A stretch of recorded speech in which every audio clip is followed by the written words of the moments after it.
Hello, huddlers. It is an absolute pleasure to be here today with a remarkable guest, Steve Dennis, who has long been a thought leader in the realm of business strategy, leadership, and most importantly, retail. In fact, I know Steve from way back when. I know him as Mr. Retail because we met as part of an IBM Futurist program. I'm thinking 15 years ago. Anyway, Steve has latest book, Leaders Leap, delves into the moments when leaders must make bold decisions to drive change, embrace innovation, and transform their organizations. And it's something we talk a lot about innovation in the course of huddles and what role CMO plays. So Steve's going to help us sort of guide through that conversation. Anyway, Steve, great to see you. I'm delighted you can join us today. Yeah, it's great to reconnect. I think it was pretty close to 15 years ago because I was just getting started with my consulting business and speaking and all that kind of stuff. Amazing. So just to ground us, where are you this fine day? I am in Dallas, Texas. I don't really have a good reason for why I'm still here, but I moved here 20 years ago from Chicago to join the Neiman Marcus Group, and Right. I haven't left. I There haven't you left. go. All right. So something was sticky. Anyway, all right. So one of the things we like to do, just in case our audience has to leave early or we need to convince them to stay, let's provide, here's, by the way, just so folks can see the book, Leaders Leap. Let's provide three things leaders, and maybe focus on CMOs, typically get wrong when it comes to leaping or not leaping. Well, I did give some thought to this, and I don't know if I have the most compelling answer, but two of them I would say are broader, and maybe the third is a little bit more CMO Okay. specific. The first is what got you here isn't likely to get you where you need to go. In other words, the things that we've relied on to be successful, whether it's personally or for our particular corner of the world, relying on those is probably not going to be what's going to propel you forward. We could probably talk a little bit more about why I Yeah. think that, but also, in fact, relying on your very particular set of skills, as retail strategist Liam Neeson often says, may actually get in the way of what you need to do to be successful in the future. Okay. The second one is, and this terminology I may have to explain a little bit, but a slightly better version of mediocre is not likely to be a winning strategy. In other words, if you have a product that is not remarkable, or a service, or whatever particular thing you might be doing, a slightly better version of it is not likely to be the key to your success. In fact, it might distract you from working on the things you actually need to do to leap. Great. Okay. The third one's maybe a little vague, but what I see a lot is people say they're customer centric, say their organization is customer centric, and usually that's a bunch of nonsense.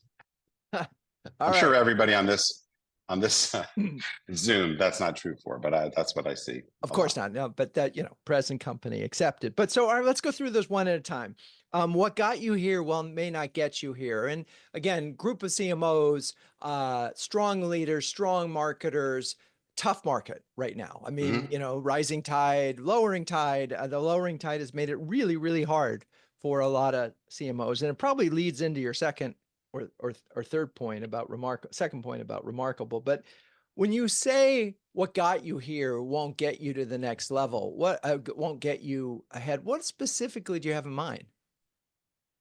Well, the main thing, and I'll state this at the risk of saying the obvious, but the pace of change has been incredible and is only accelerating. So the things that are likely to distinguish, the things that worked 5, 10, 15, 20 years ago um, are either irrelevant or becoming less and less effective. And part of which I'm sure we'll talk about a little bit, but part of the motivation for the book is you look at so many brands, so many companies that were incredibly powerful, in many cases dominant 20 years ago, that are either gone or gasping for air. So I think if you just look at what's happened to many excellent companies, it just sort of stares you in the face. And if you look at what many of them did to try to address the problems in their companies, it was largely trying to do a better version of what they've done forever, not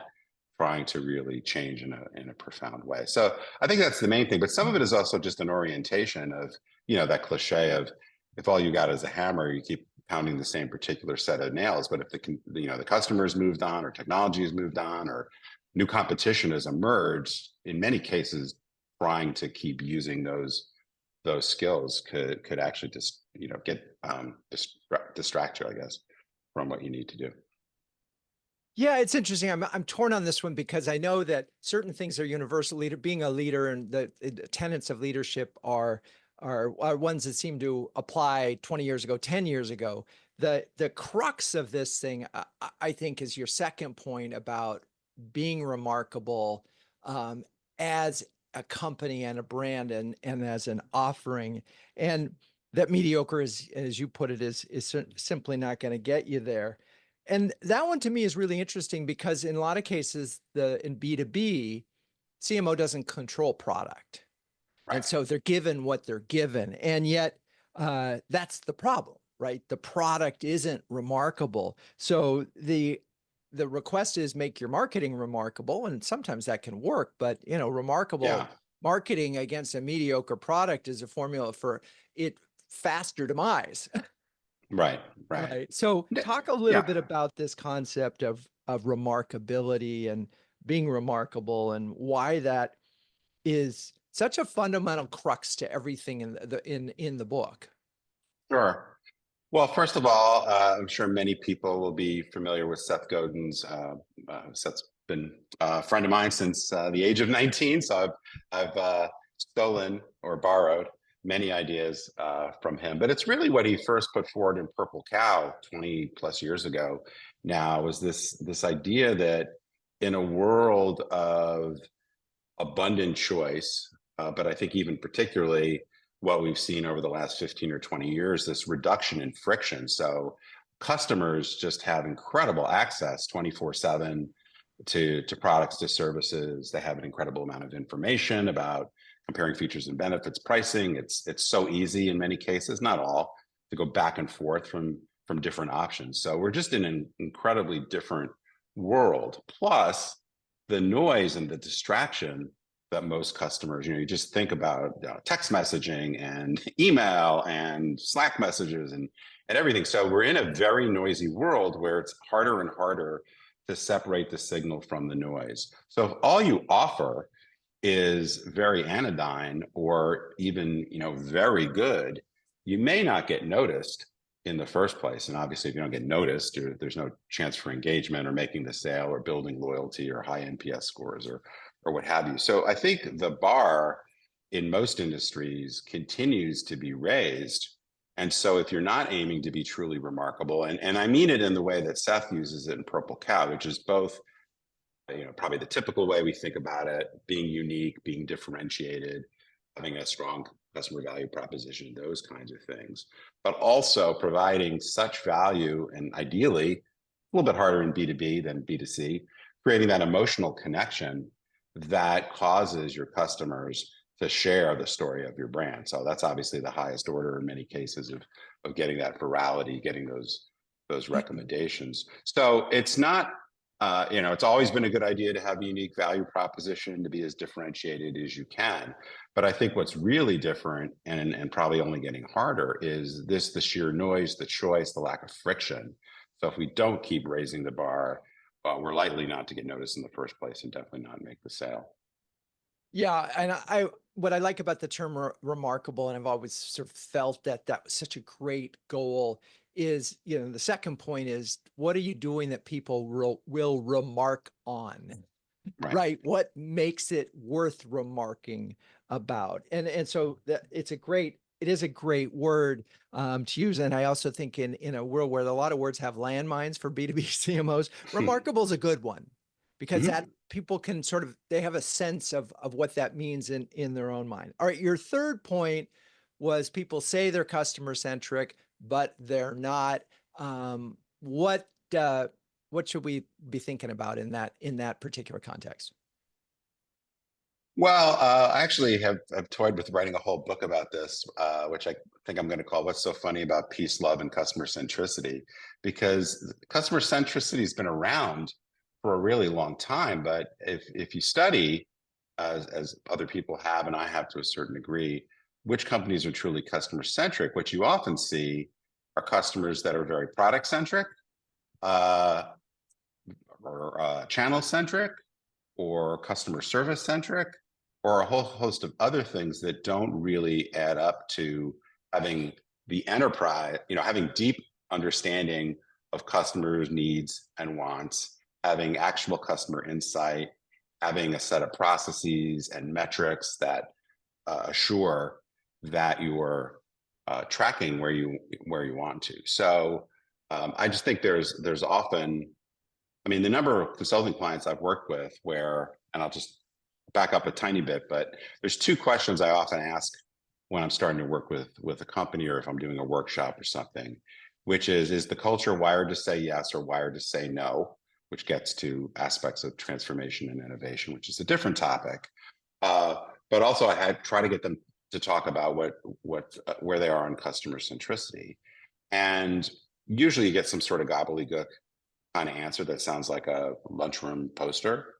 But if I start to ask any questions about, tell me about your customers, tell me about how you're doing acquiring, growing, retaining, and driving remarkability, most companies completely crap out on any semblance of a good answer. And if you don't know how you're doing, and you don't know the drivers of it, then how are you going to have plans that are going to make a difference? So I think it gets a lot of lip service. It sounds great, customer obsessed, blah, blah, blah. But I just don't see a lot of companies. Again, I'm sure everybody on the call is doing a great job, but out in the wild, I think most companies are woefully inadequate in this regard. Well, I mean, just look how money is spent. I mean, if you look at, and we're happen to be in budgeting season right now, but if you look at where the dollars are allocated, and this gets to another point, which is it's like 80% of the budget is, quote, in the demand gen world, 20% might be against customer research and customer service and engagement. And very little can be actually put in a bucket called brand or reputation building. So you've got everything that's about micro and nothing that's about remarkable.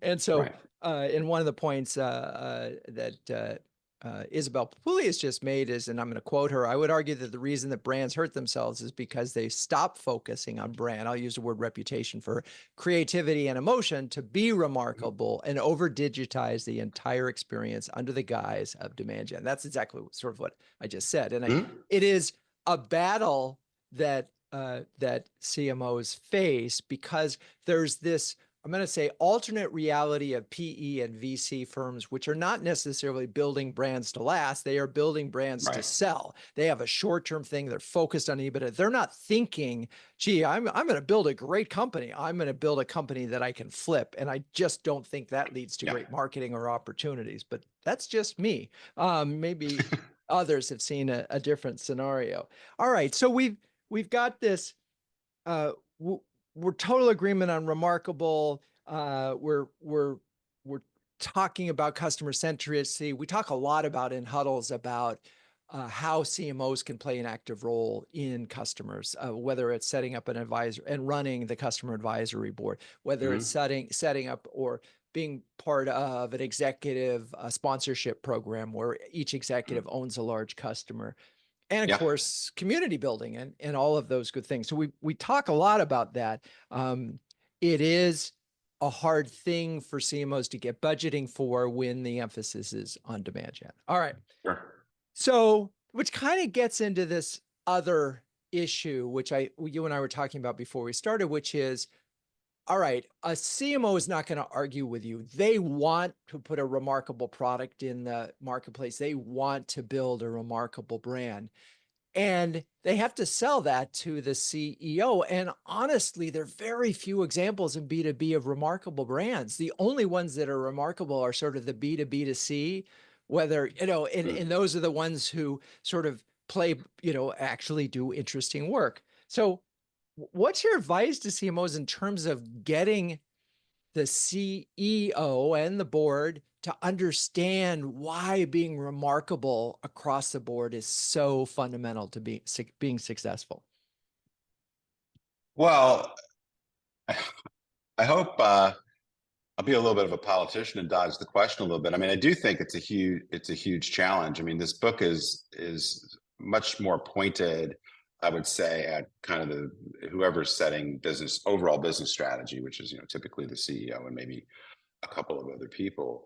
But what I try to get at is what I would call both the left brain and right brain approach to this problem. So on the left brain side, I would say you definitely want to bring as many facts to bear as you possibly can. And I think you can do that if you're a CMO or anybody kind of in the C-suite from a pretty bottoms up way, which is as much kind of state of the customer facts as you can bring, external environment, probably a lot of things that everybody is doing. So I don't know that I've got anything really breakthrough there in terms of how to tell those stories. But I think another way to tell the story is to make some broader comments about, and I'm sure some people are doing this, but what is really going on with the pace of change on the part of customers? What's really going on in the external environment?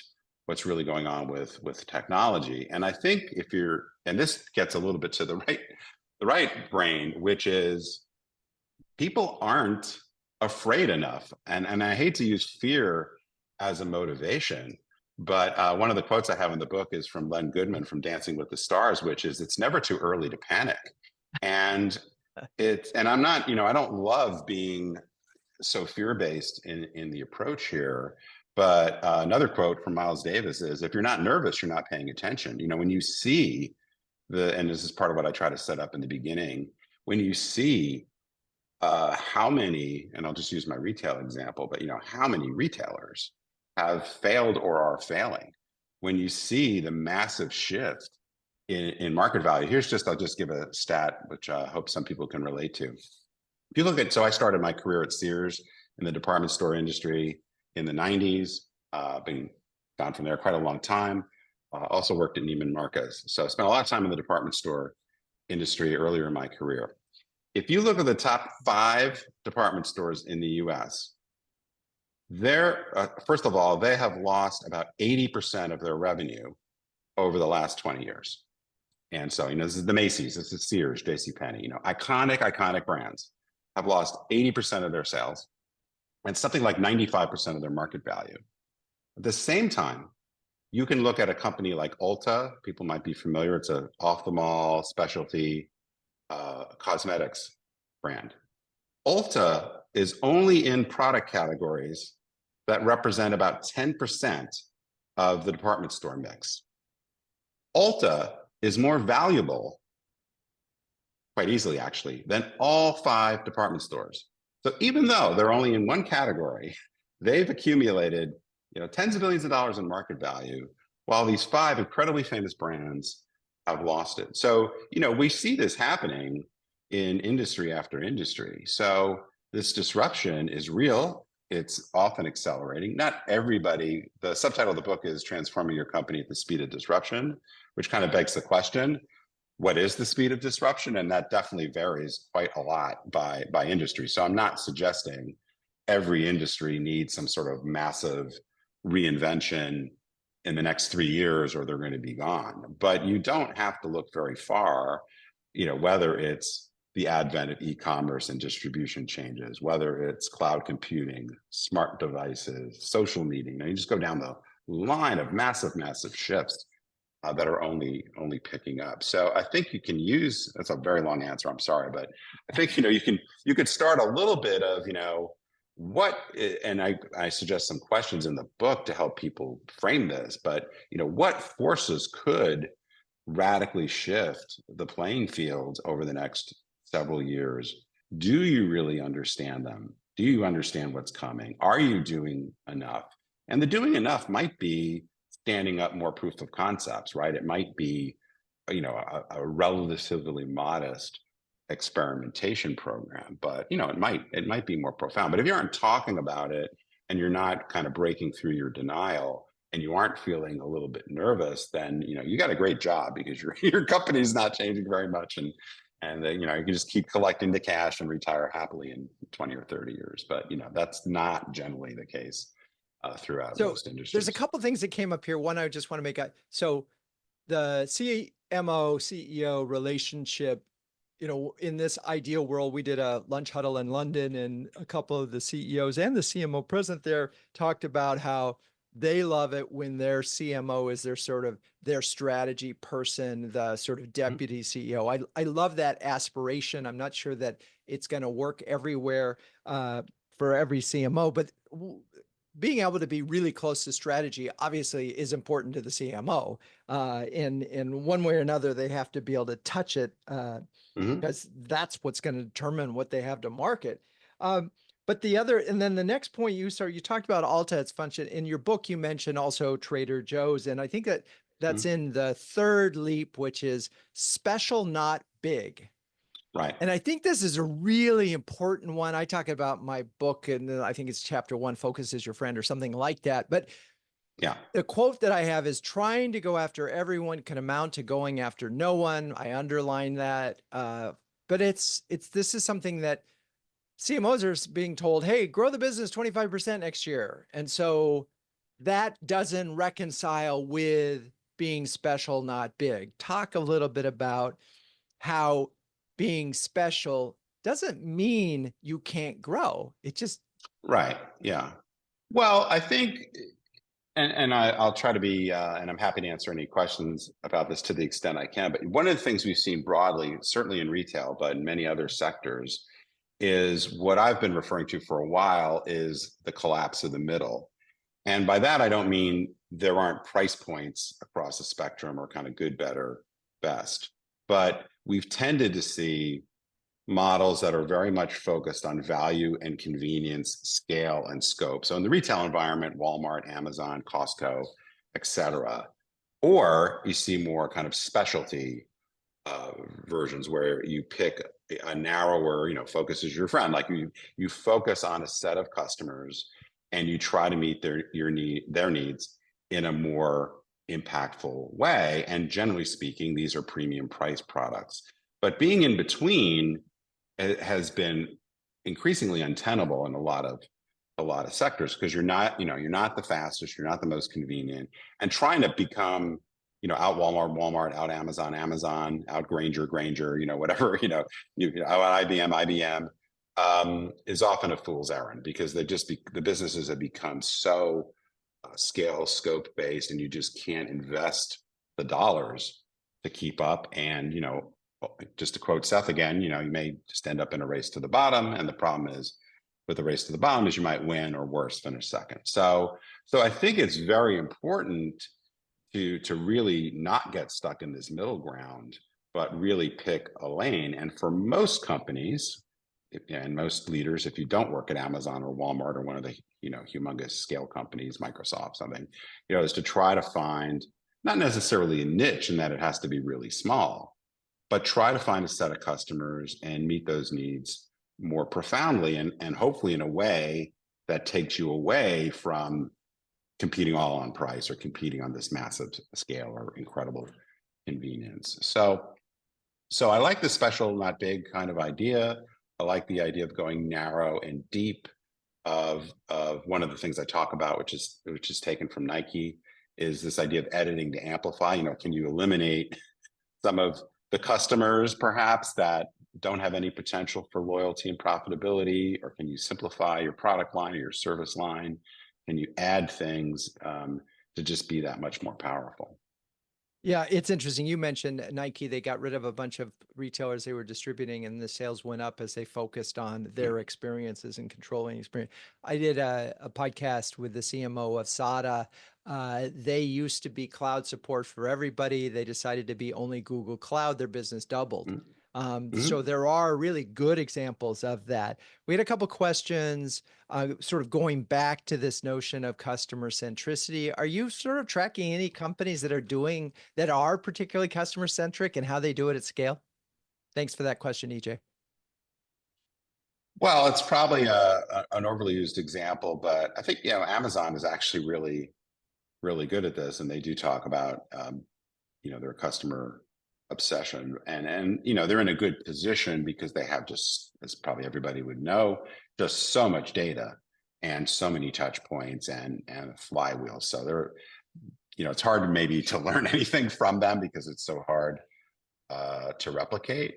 I'm working with one retailer that has, unfortunately, it's confidential, but I can tell you some of the things. I mean, they've really built out, and you touched on some of these things, but they've really gone deep on customer segmentation. They've really gone deep on customer journey mapping, much more a suite of customer metrics. Part of their strategy, customer strategy, is really anchored on having kind of visualize a matrix, because I never met a matrix I didn't like, of customer segments down one side, and then across our, how they're doing on acquisition growth, which is both frequency and a number of items per transaction, those sorts of things, retention and NPS. And their customer insight map is really trying to, they can't do everything. And I very much take the point that it's hard to fund. You have this like ideal list of things that you'd love to do, and it's very hard to get to all of them, but they've prioritized and they've helped the entire leadership team understand through this kind of simple visual and just being able to click down onto certain aspects how these customer metrics tie to sales and profits and ultimately market their publicly traded company. I wouldn't say they've got that exactly worked out, but they've been working with some outside consultants on that customer evaluation tie. So I mean, I think it's a good suite, but it's taking both a framework for thinking about customer growth, kind of picking out the pieces, saying to ourselves, how well do we understand this? Do we really know what's going on? What are the drivers? And then standing up ways to try to get, either better hypotheses about it or some actual data to inform their strategies, which ultimately ties to, branding and ties to media plans and all that good stuff. Interesting. As you talked about Amazon, I'm actually listening to a book right now called The Collision of Power, Trump, Bezos, and the Washington Post. And it's by the editor of the Washington Post as Bezos became the owner. And what was fascinating is he explains in detail how Bezos brings this customer-centric mindset to the Washington Post. And it's like he didn't want to talk to the advertising people, only wants to talk to the editors and the people responsible for putting information in front of, quote, customers. And so Right. it's probably a better case history than Amazon in terms of understanding how he thinks about it and what it looks like and how that transformation, I mean, for several years, you talk about if retail is dead, talk about print and that challenge. Oh, yeah. It's really, they're parallel and painful, but at least for a certain period of time, it was transformative for the Post. And I can't speak to their current results, but anyway, it offers some good, some surprising lessons on customer centricity in indie industry. Okay, so that was one. I want to go and let's see, we've got one other thing about customers and customer centricity, which is tricky in B2B. Look, in B2C, it's like I go to Ulta, I buy my, my face makeup, whatever it is, and it's a one to brand individual. But we've got cases where we've got a buying group, we've got an individual, a department that may want to use the tool, we've got end users, we've got probably anywhere from 10 to 15 different people. So defining customer is really hard in that context. So, and I'm just making the point that that's a challenge of B2B. I don't know if you have a response to that.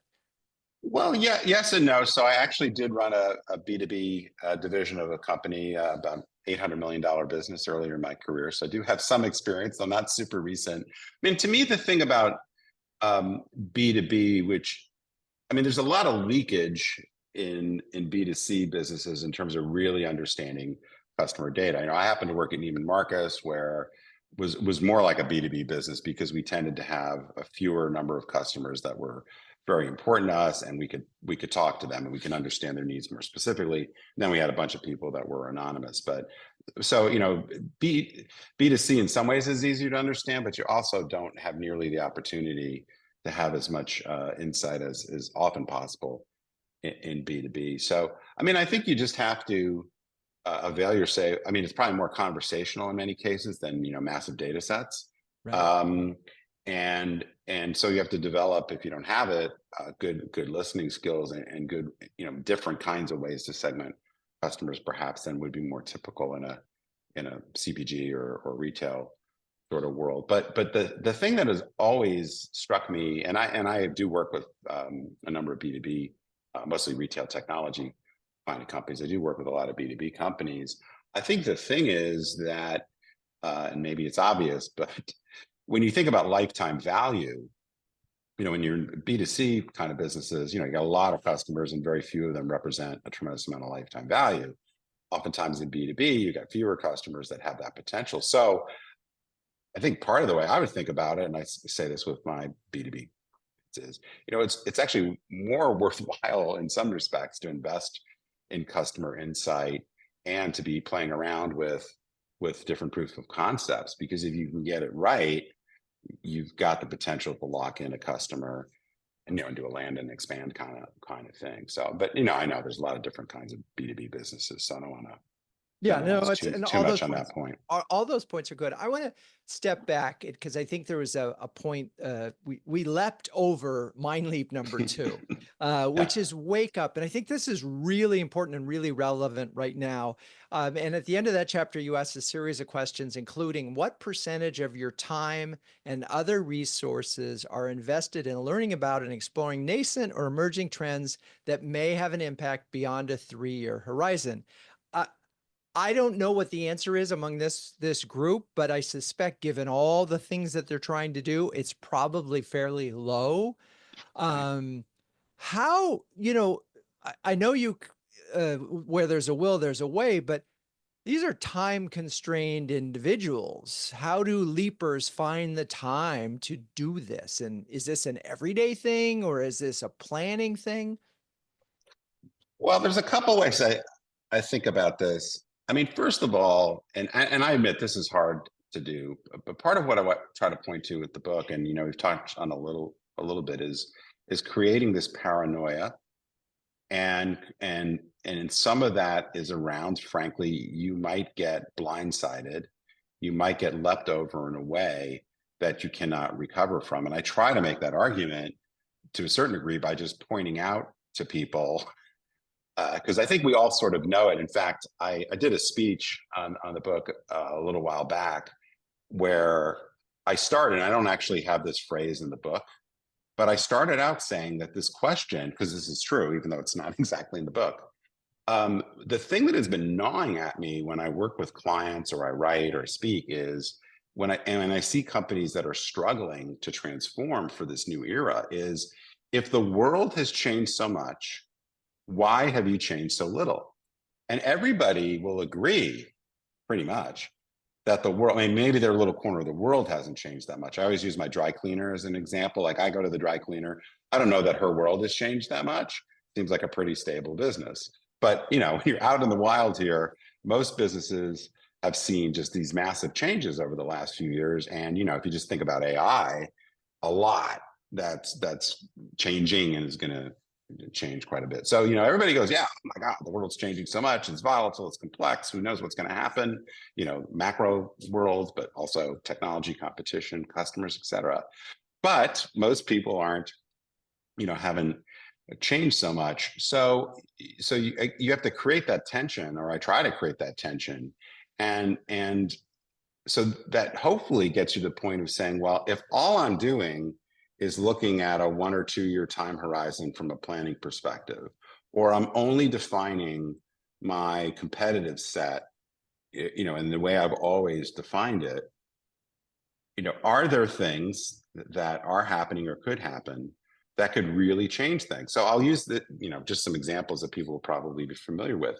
If you were in the taxi business and you were focused on the definition of the taxi business as it's been historically constructed, or you were in the hotel business and you focused on it in the way that it was historically constructed, you totally missed Airbnb and Uber that solved the customer's problem, essentially the same problem, but in a completely different way that has completely changed the way your business is. So I'm not saying everybody Actually, we just, on my podcast, the Remarkable Retail podcast, we had the former head of transformation from Nike talking about, he believes that companies need to be spending 50% on optimizing their current business model and 50% on new stuff. I don't know. I mean, it's provocative, and I think some companies that's probably true for. I don't know that I would go that far, but you have to decide for yourself, if you're spending 99.9% of your time optimizing your current business model, do you really believe that that is the right call? That's what many companies are doing. So I'm not saying, it's got to be 50-50, Right. but it's probably got to be more than you're currently doing. So, ways of doing that are everything from creating an R&D budget, creating, departments and processes that are focused on things that may not generate significant EBITDA for 5 years. And there's a lot of different ways of doing it. When I was working with Nike a long time ago now, one of the things they did was they basically took 2 weeks every year to focus exclusively on the future with the leadership team, and then some stuff along the way. But they basically said, clear your calendars. We're going out around the world to see innovation and meet with people that are going to challenge our thinking. So there's lots of different ways. But again, the point is, you're almost certainly not doing enough. But I realize it's hard. I mean, I've been the head of strategy at 2 Fortune 500 companies, and every day struggled with getting leadership to, I worked for the CEO. In one case, I ran the executive leadership team meeting. So it's not like I didn't have a seat at the table. And it's not like I think I have some more knowledge today than I know I have more knowledge today than I had when I was sitting in those chairs, but it's not trivial. So I don't have any like pithy way of describing it, but I think the more you can create a sense of urgency and panic, honestly, in some cases, then just decide to start moving in the direction of more experimentation and opening the aperture to look at things that could come from the outside to really change things. So there's a through line here of things that we've been talking about that I just want to posit, which is, I think every CMO, certainly that I engage with, wants to be remarkable at their job. And they want to want to be associated with, if not build, a remarkable brand / company. In order to do that, they may be lucky in that the remarkableness is already there, but let's assume it isn't, because in most B2B companies, it isn't. They have the opportunity to, and I'm going to say drive strategy, but they don't necessarily, to be an impact player, to use Liz Weissman's term, they don't have to be the person sitting in the strategic seat, but they can be the sort of orchestrator and behind the scenes pushing and enabling. And one of the things that I like about your book is that you help sort of create a path and a way for, and I think a CMO who read the book would think about, this equips me to help move the conversation forward. So anyway, I wanted to add that little editorial bit. Sure. And let's see, there's one other that I wanted to get to, which is, let's see, we already talked about start with wow and why that was so important. Oh, this is a good one. Safe is risky. And this is, I love this, but explain it. And let's talk about it in the context of marketing.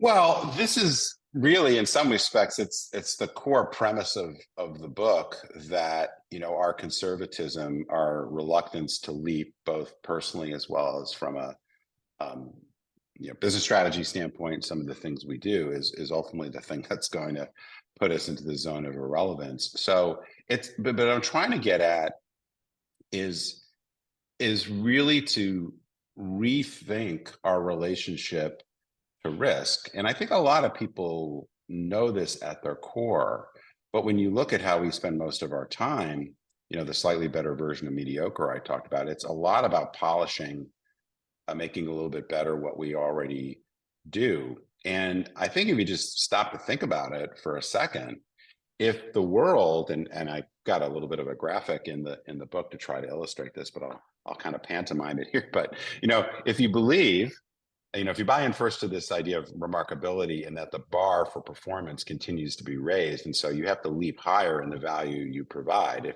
If that's the world you're living in, or you soon think you'll be living in, and the pace of change is accelerating, if you don't aim higher and move, there you go. If you don't aim higher, thank you, and move faster, you're actually falling behind.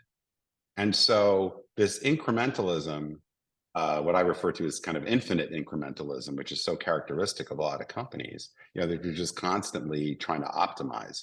If that's your primary thing, now, by the way, as a caveat, you have to do that. Like I'm not at all suggesting stop everything, create some bold new strategy, and just, you know, throw everything in that direction. Your mileage may vary. People find themselves in difficult situations. But if you are in a world where it's getting harder and harder to be the signal amid the noise, and you are seeing the pace of change accelerate, if you're moving at this more linear pace, you in fact are falling further behind.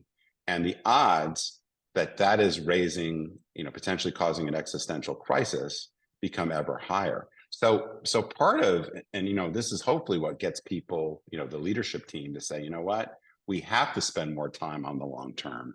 We have to spend more time on riskier things, because if we don't, we are actually putting ourselves in a more risky situation. But this is, you know, and I would recommend Stephen Pressfield's work on fighting resistance. If people are familiar with, he's not a business strategy guy, he's a writer, but he talks a lot about how hard it is for us to confront the dragon of fear, and how difficult it is to put ourselves out there. So I think that's part of the human condition. So I don't pretend this is easy. I say in the close of the book that when I was writing the book, despite my giving all this advice about safe being risky and all these leaps people need to make, I often myself wasn't doing that. And so I think it is hard to do, but it's impossible to do if you don't sign up for the challenge, if you're not willing to be more courageous in your leadership. So yeah, I think it's quite obvious that SAFE has been very risky for lots of these companies that we've seen fail. What I'm trying to do is to say, you know, don't be the Sears, don't be the Blockbuster, don't be the BlackBerry, don't be all these companies that were once fantastic companies, but because they couldn't see the future and mostly watch the last 20 years happen to them, they are either gone or on their way to being gone. Well, and yeah, and you know, you mentioned Netflix, and that's a great case of a company that reinvented itself twice, and no doubt will continue to do so, having seen their initial industry disappear. One of the terms I just have to you had a subhead, which was the Confederacy of Meh. And that's not the place you want to be, folks. That is not it. Exactly And right. you get there by avoiding risk. So Right. let's go to the last leap. And this one I struggle with because I understand it potentially. And we had, I mean, I know Jay Baer would bring, you know, time to win. He talks about go, go, go and speed. But so your chapter is go faster, go, go, go. And it will resonate a lot with new CMOs who feel the pressure to show results quickly. But how do you reconcile the need to move fast and the need to drive transformation, which is something that takes an organizational, I mean, transformation is not something that happens day 1, day 2, day 30. Right. Yeah. So where's the go faster and the plan smartly and change in a significant way? Because all the quick changes are often cosmetic. Sure. Well, I think the first thing is, you know, in my book, I talk about these mind leaps. I think the leap here is to understand that speed is increasingly important in what we do. And that's just because the world is moving so fast and in many cases moving faster and faster. So some of that is just seeing that as the reality and trying to navigate in that direction. What I try to do in the chapter is point out some ways to make that happen. I mean, you definitely oftentimes have to go slow to go fast. So I think there are definitely times where careful study, testing, etc., are very smart to position you to step on the gas when it becomes more clear that something's working. Another key thing, and this is one thing, and this book is not innovation process book. I mean, I touch on some of those things, but there's plenty of good books on this. But I think one of the key things to to focus on or to understand is companies that consistently innovate and that are actually transforming for the future. It is not the case that they have come up with some magical process to innovate. The most distinguishing characteristic of companies that consistently innovate is they try more stuff. And, more swings at the bat, or pick your Right. tired sports cliche, right? But they try more stuff and they sort through the stuff they try fast. So, this is the fail fast sort of idea. And so, kill your darlings, take what you can glean from a proof of concept or a pilot or whatever and reshape it. But, it's working through, and one of the company that I mentioned that I can't tell who they are, they've really done a good job of standing up way more proof of concepts and pilots, but they've also really cycled through them very quickly. They, this idea that winners never quit, that's nonsense. Quitting is underrated. There's lots of things you should quit. And the reason is because it opens you up to do other stuff, because capacity is limited.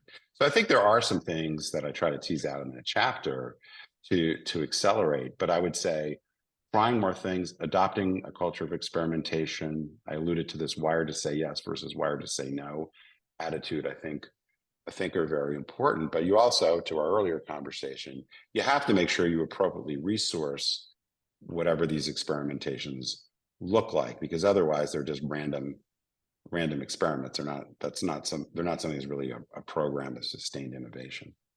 Right. And so it's interesting because I talk about this in my book about the last chapter is, trying to get 10% of your marketing dollars into things that are experiments that are not things that could become big bets, that are small bets now. Right. I think is important to it.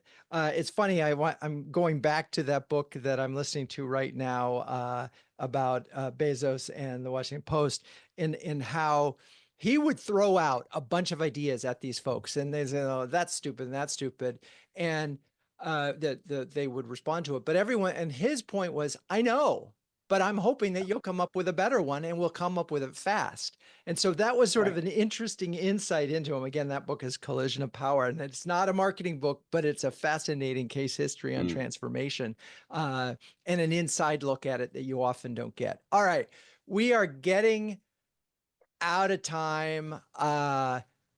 Let's see.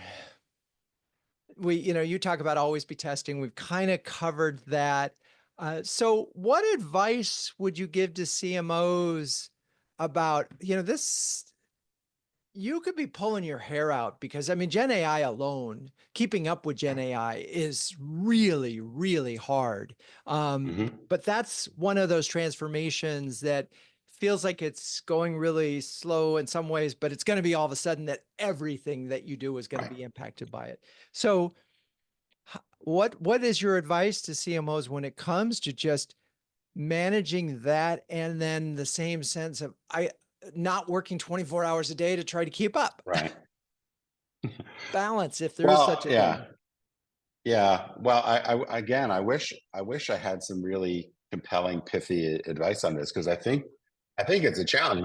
I struggle, particularly since I try to cover a really wide range of topics, to stay on top of things and feel like I'm not just an inch deep. So I don't think it's easy.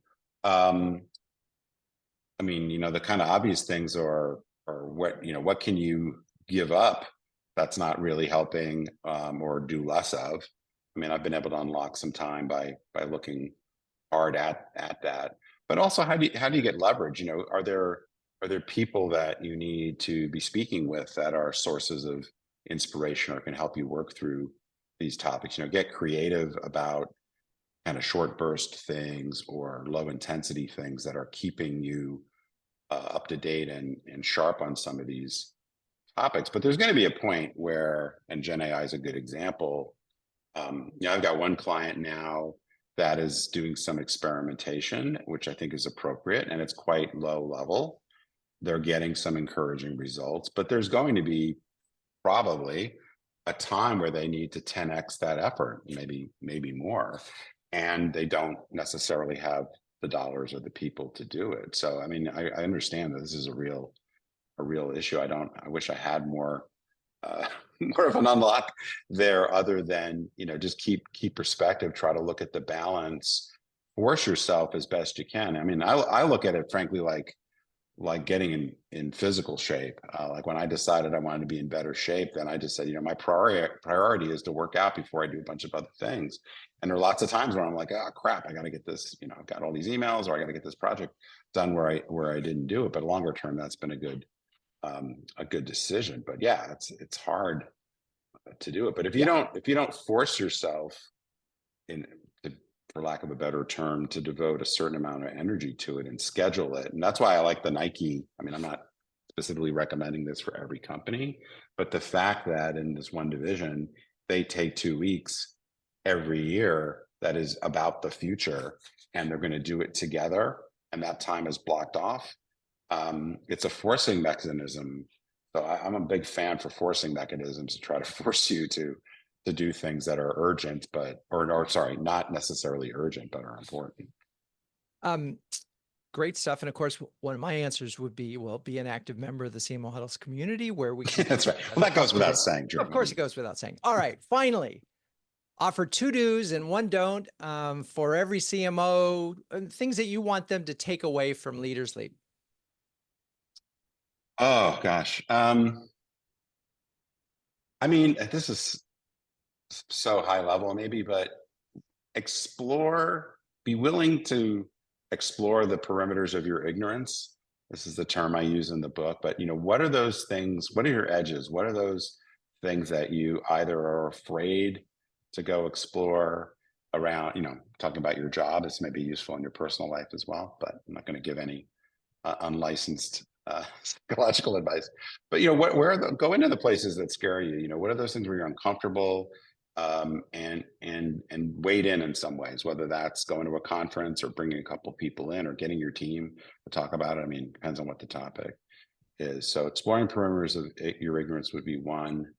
And I guess related to that is, do a few things that scare you. What experiments could you stand up? What conversations could you have with your team or your boss or whatever, where you are more vulnerable and you expose those places? I mean, I know that's a hard thing to say in certain cultures, or just, however you happen to be wired. But I've just found when I take on uncomfortable topics with, I mean, this is true of friends, my girlfriend, whatever, but in the business world, that there's often some really great stuff there. And the don't would be, don't overinvest in incrementality in your product or service offering. It's probably going to be unproductive time or diminishing returns. I love it. Well, thank you, Steve Dennis, author Thanks of for inviting me. Leaders Leap. Where can listeners find you? Oh, well, I'm always doing the shameless self-promotion on LinkedIn and other places, but my website is Stephen with a V, P as in Peter, Dennis, StephenPDennis.com, and I'm on LinkedIn and all over the social media. All righty. Well, thank you all for sticking around for this conversation.